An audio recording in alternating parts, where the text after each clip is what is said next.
सलामुन अलैका। दोस्तों, मैं उम्मीद करता हूँ कि आप सब खैरियत से हैं और खुश व खुर्रम हैं। खुश रहें, आबाद रहें, अपना ख़्याल रखें और अपने फैमिली मेम्बरान का भी ख़्याल रखें। दोस्तों, जैसा कि आप लोगों को पता ही है कि हमारे लेक्चर्स बैच और बयूचन पर भी चल रहे हैं। इस सिलसिले में हम सूरह नहल की आया नंबर 68 पर बात करेंगे।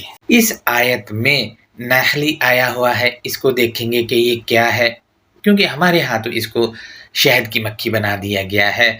इसके अलावा नंबर 2 पर है अलजिबाली, इसको देखेंगे कि ये क्या है। और नंबर 3 पर है बयूचन, ये बतौर इस्म है और हालित नस्ब में आयत में मौजूद है। हालित नस्ब यानी मफ़ऊली हालत में है और इसके अलावा ये बतौर सिफ़त भी है। इसके साथ साथ नंबर 4 पर है शाजारी, इसको देखेंगे ये क्या है। और नंबर 5 पर है यारिशून, यारिशून को भी हम देखेंगे कि ये क्या चीज़ है। आयत की अंडरस्टैंडिंग की जान बढ़ने से पहले मरवजा तराजुम को जब मैंने पढ़ा तो कुछ सवालात मेरे सामने आए। वो सवालात मैं एक स्टूडेंट के तौर पर आप दोस्तों से शेयर कर रहा हूँ। आप में से वो दोस्त जो इल्मी इस्ताअत रखते हैं वो इन सवालात के जवाबात देखकर मेरी रहनुमाई कर सकते हैं। आपको बताता चलूँ कि तराजम जितने भी मैंने पढ़े वो तकरीबन एक ही जैसे हैं। यूँ समझे कि इनमें से एक तर्जुमे पर मैं आपसे सवालात शेयर कर रहा हूँ तो दुनिया में फैले हुए जितने भी तराजम हैं इससे मिलते जुलते, उन सब पर ये सवालात हैं। ये सवालात बतौर एक स्टूडेंट के रहनुमाई आप दोस्तों से समेटने के लिए मैं कर रहा हूँ। तर्जुमा मैंने स्क्रीन पर शेयर कर दिया है, गौर करें। इसमें इन्होंने लिखा है पॉइंट नंबर 1, और आपके रब ने शहद की मक्खी की तरफ इल्हाम किया। इस पर सवाल ये है कि हमारे यहाँ लोग और उलमा कहते हैं कि वही सिर्फ नबी को होती है। अगर ऐसा है तो क्या मरवजा तर्जुमा के तहत मक्खी को नबी समझा जाए? रहनुमाई करें। इसी तरह मरवजा तराजम के तहत सूरह 20 की आया नंबर 38 में मूसा की अम्मी और सूरह 5 की आया नंबर 111 के मुताबिक ईसा सलामुन अलैहि के हवारियों को और 43 की आया नंबर 3 के मुताबिक लोगों को भी वही की गई। क्या ये सब, अगर हम इनके अकायद को देखें और इनके नज़रियात को देखें और मरवजा तराजुम को देखें तो ये सारे जो हैं, क्या ये सब नबी हुए? अगर इनका ये अकीदा ठीक है तो फिर इन सब को नबी होना चाहिए। शहद की मक्खी को, ईसा सलामुन अलैहि के हवारियों को और मूसा की अम्मी को भी नबी होना चाहिए, अगर इनका ये अकीदा ठीक है तो। जबकि इन आयात की रोशनी में तो वही किसी को भी हो सकती है, इसके लिए नबी होना ज़रूरी नहीं है। मज़ीद हम आगे बढ़ते हैं तो मुतरजमीन लिखते हैं, सवाल नंबर 2 है मक्खी की तरफ इल्हाम किया। इस पर सवाल ये है कि मक्खी किस लफ्ज़ का तर्जुमा किया गया है और वही के मानी इल्हाम किया है। इल्हाम को सादा व आसान मानों में क्या कहा जाता है? रहनुमाई करें। मज़ीद हम देखते हैं तो मुतरजमीन ने लिखा है मक्खी की तरफ इल्हाम किया कि तू पहाड़ों में और दरख्तों में और उनमें जो वो छतरियाँ बनाते हैं, घर, ब्रैकेट में इन्होंने लिखा है छत्ते बना। इस पर सवाल ये है कि मुतरजमीन ने मिन के मानी में किए हैं जबकि मिन के मानी से होते हैं। इन्होंने मिन को फ़ी में क्यों बदला? क्योंकि फ़ी के मानी में होते हैं, मिन के मानी में नहीं होते हैं। इन्होंने मिन को फ़ी में क्यों बदला? आखिर क्या अचीव करना चाहते थे? रहनुमाई करें हमारी। सवाल नंबर 2 का पॉइंट नंबर 3 है, इन्होंने ब्रैकेट में लिखा है छत्ते। क्या जिस हस्ती ने ये किताब दी है उसको वो लफ्ज़ जिसके मानी छत्ते किए जाते या छत्ते से मुतल्लिक जो लफ्ज़ होता वो लिखवाना नहीं आता था या उसको पता ही नहीं था उस लफ्ज़ का, जो कमी उससे रह गई थी वो इन मुतरजमीन ने ब्रैकेट यानी पैबंद लगा लगा के पूरी की। क्या ये मुतरजमीन उस हस्ती से ज़्यादा अलीम व हकीम है? क्योंकि उसने ऐसा कोई लफ्ज़ आयत में देना पसंद ही नहीं किया है जिसके मानी छत्ते किए जाते। लिहाजा इनके इस ब्रैकेट डालने से तो ये लग रहा है ये मुतरजमीन जो है उनसे ज़्यादा अलीम भी हैं और हकीम भी हैं, क्योंकि उनसे खामियाँ रह गई, ये पैबंद लगा लगा के ब्रैकेटों का पूरा कर रहे हैं उसको। हम मज़ीद आगे बढ़ते हैं तो पॉइंट नंबर 3 है सवाल नंबर 2 का, उसमें है इन्होंने आयत में लफ्ज़ अल-जिबाली जो आया है ये अल-तख़सीस के साथ आया है। अल-जिबाली को ख़ास कर रहा है। सवाल ये है कि अगर अल-जिबाली पहाड़ हैं तो ये कौन से ख़ास पहाड़ हैं जो छतरियाँ बनाते हैं, क्योंकि अल-जिबाली का अल हमें बता रहा है कि पहाड़ बहुत है दुनिया में, मगर ये वो वाले नहीं हैं। तो रहनुमाई करें कि ये कौन से पहाड़ हैं जो छतरियाँ बनाते हैं। सवाल नंबर 2 का पॉइंट नंबर 4 है, मज़ीद मुतरजमीन लिखते हैं कि और दरख्तों में और उनमें जो वो छतरियाँ बनाते हैं, घर ब्रैकेट में छत्ते बना इन्होंने लिखा है। इस पर सवाल ये है कि अगर ऐसा है तो शहद की मक्खियों को सिर्फ इन्हीं जगहों पर घर बनाना चाहिए जो तर्जुमा में लिखा गया है, जबकि आप लोगों ने अपनी आंखों से मुशाहिदा किया होगा कि पानी की बड़ी बड़ी टैंकियों के नीचे इनके छत्ते होते हैं और अक्सर दीवारों पर भी होते हैं और अक्सर कटी हुई झाड़ियों और कपास की सूखी ढेर लगी हुई छड़ियों में भी शहद की मक्खियों के छत्ते होते हैं।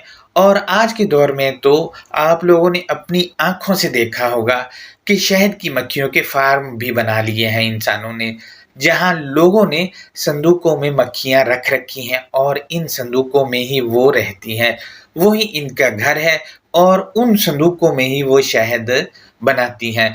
अगर इन मुतरजमीन का तर्जुमा ये जो इन्होंने किया मान लिया जाए तो ये चीज़ें जो मैंने हक़ाइक़ आपके सामने रखे हैं और आप लोगों ने खुद अपनी आँखों से इसका मुशाहिदा किया हुआ है, तो मरवजा तर्जुमा इसको सपोर्ट ही नहीं करता और जो रब ने शहद की मक्खी को वही की है वो वही ही गलत साबित हो जाती है, क्योंकि इस वही के मुताबिक मरवजा तर्जुमा जो इन्होंने किया है इसके मुताबिक तो शहद की मक्खी की तरफ जो वही किया है इसके मुताबिक पहाड़ों में और दरख्तों में और उनमें जो वो छतरियाँ बनाते हैं वहाँ इन्होंने छत्ते और घर बनाने हैं।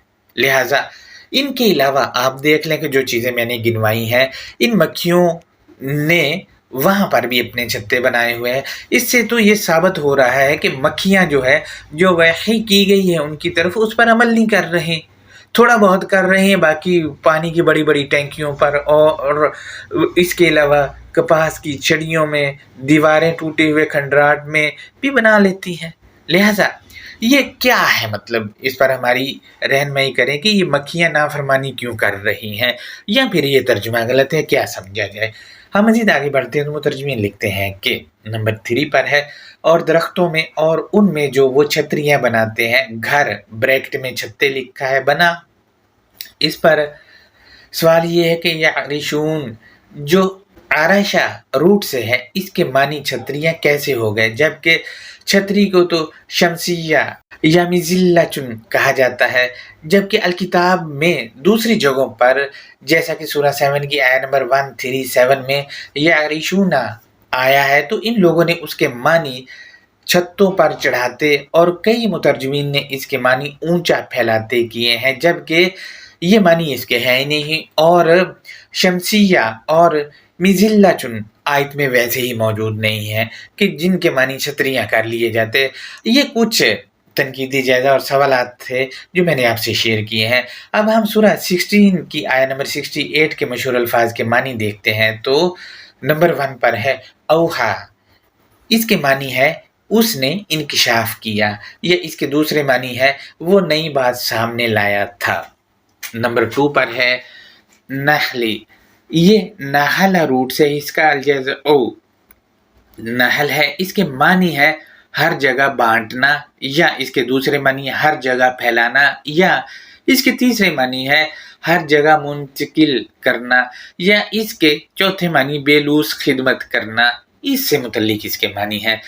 और ये भी आपको बताता चलूँ कि यहाँ पर नहली जो मारफा यानी अल तखसीस के साथ आया हुआ ये बता रहा है कि मक्खियाँ शहद की बहुत हैं लेकिन ये वो नहीं है।